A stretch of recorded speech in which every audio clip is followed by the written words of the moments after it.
Welcome to my kusina. Magluluto tayo ngayon ng chicharo, carrots, at saka yung dry sausage nila. Siyempre, meron tayong bawang, mantika, pampalasa, at saka yung asin. Siyempre, hiniwa ko na to, binalatan ko na rin, tapos nilinis ko na rin to. So, ang gagawin natin ay ibablanch ko tong ating carrots.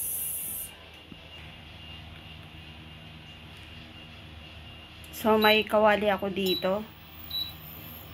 Yan, iboboil natin to.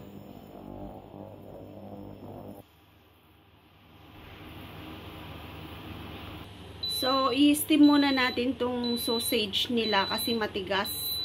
Yan po yung pangsasahog natin.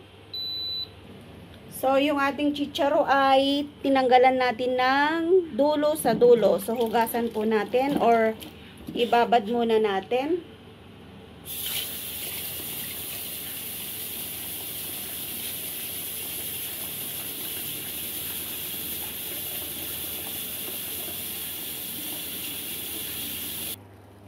So, yan.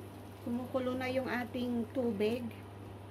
Ibablanch lang natin yung ating carrots. Para pag naigisa natin yung chicharo,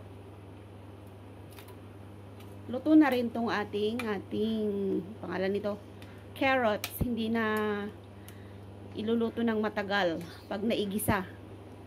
Kasi mahirap itong lutuin. So, ang ginagawa ko po ay blanch ko na lang siya.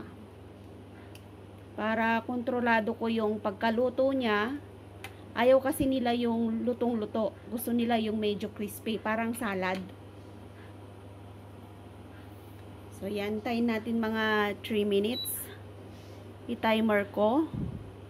May timer kasi yung electric natin. So, ita-timer ko na lang siya. Yan. Timer natin.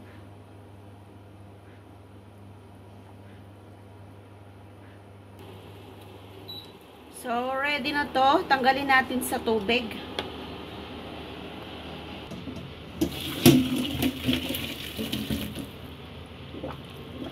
Yan. So, tanggalin na rin natin ito sa tubig.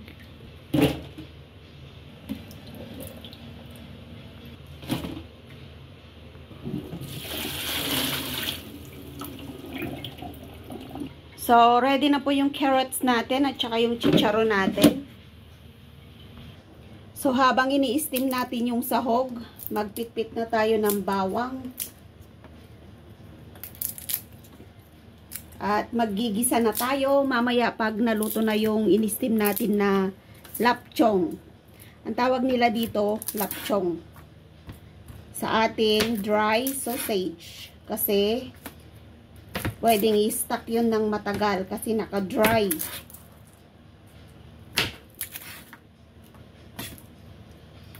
Maglalagay ako ng isa para masarap. Yan.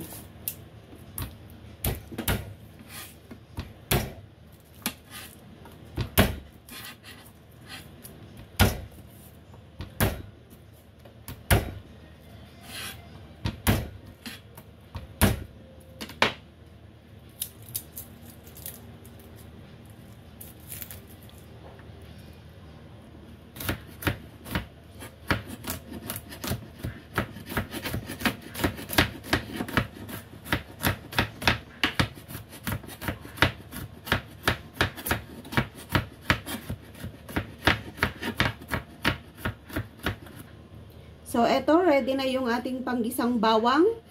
So, bisitahin natin yung ating isasahog kung ready na rin. At hiwain natin. So, ready na yung ating sahog.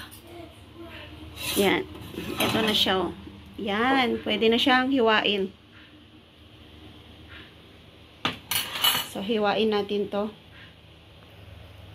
Ayan, nahiwa na natin. Magigisa na tayo.